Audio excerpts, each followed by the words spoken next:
Our next guest has plenty to say about immigration and the FBI hearing today. Senator Lindsey Graham telling the DOJ IG today he is not buying it, that the Clinton investigation was, quote, on the up and up. The Republican from South Carolina who sits on the Senate Judiciary Committee joins us now. Good to have you with us, Senator. I'm not buying it. A lot to talk about. We'll get back to that, but let's talk immigration first, because now they're trying to get something done on the Hill.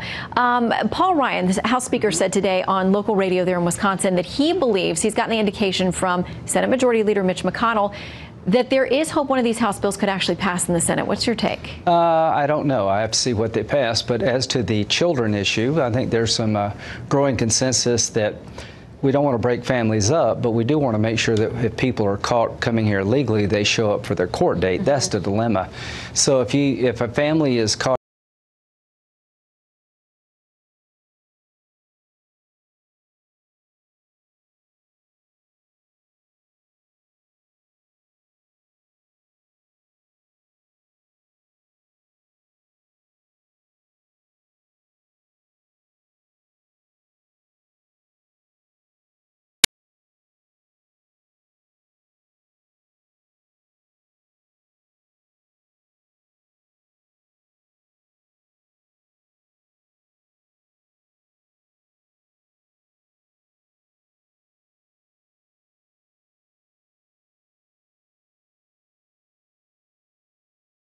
Show back up. So what I would do with the unaccompanied minors, most of them, they're not from Mexico. I would work with Mexico to get a facility to keep them in Mexico. I'd help pay for it.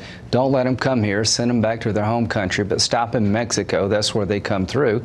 That's how Mexico could help us with our illegal immigration problem. Well, their allegation was, when we heard about this caravan that was coming through, the allegation was that Mexico was helping give them safe passage to the U.S. border. Yeah, I would tell Mexico, if you want a better trading relationship with us, a better partnership, be a better partner stopping these people who put their families at risk to come to America, and we're the bad guy. So what I want to do is have people apply for asylum in their home country.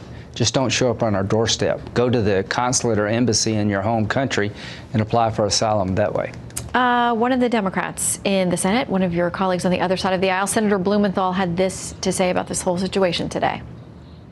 This policy of family separation reminds us of the cattle cars of Nazi Germany, when children were separated from their parents and marched to supposed showers. Ever okay to use that imagery? All I can say is to those at the Department of Homeland Security, I don't think you're a bunch of Nazis.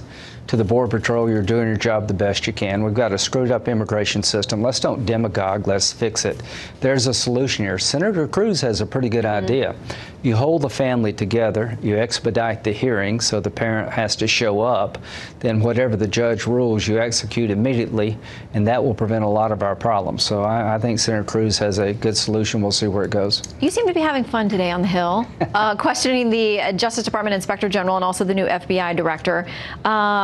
Democrats today repeatedly hammered on the fact that although there was a finding of bias with a number of the FBI agents who were intimately involved with this investigation, that the finding ultimately was that that never impacted the decisions they made with regard to the investigations. Well, number one, that's ridiculous.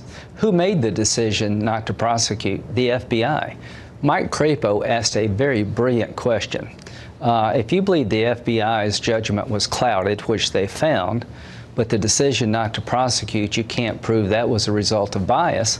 The Department of Justice didn't make that decision. Comey did.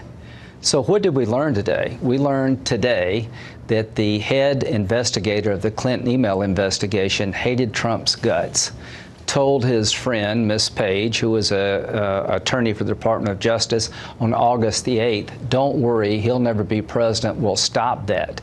They changed the memo that Comey read to the country on July the 5th.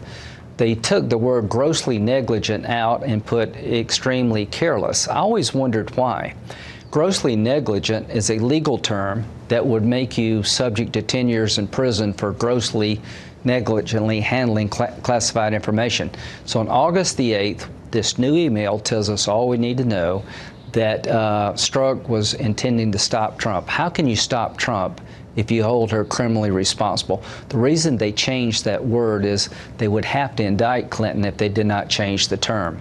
So we learned a lot today, and we also learned that the number 2 at the FBI, according to Strzok and Page, set in on a meeting in August to try to find a way to cook or change the outcome of the election. That's J. Edgar Hoover stuff.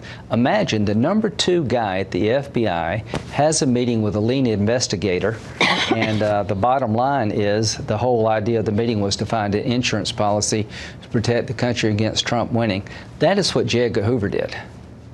Well, did you feel like you got answers today? No, here's what I found. I found that somebody's lying.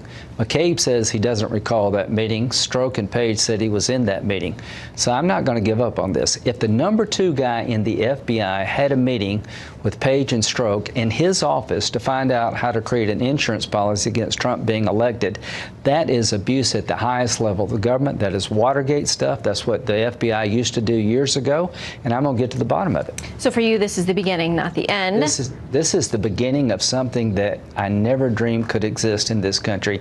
I've kind of had an open mind about this. You know, I trust the FBI, I love the FBI. What I learned today is that what the FBI and the Department of Justice did in the Clinton email investigation is dangerous to democracy. She got away with it, and they were out to get Trump, and it could be somebody new next time, so we need to fix this. Yeah, across all parties and political ideologies, people should want these to be unfettered and very unbiased investigations. Yes, all right, Senator, good to see you. Thank you. Thanks for coming in. Thank you.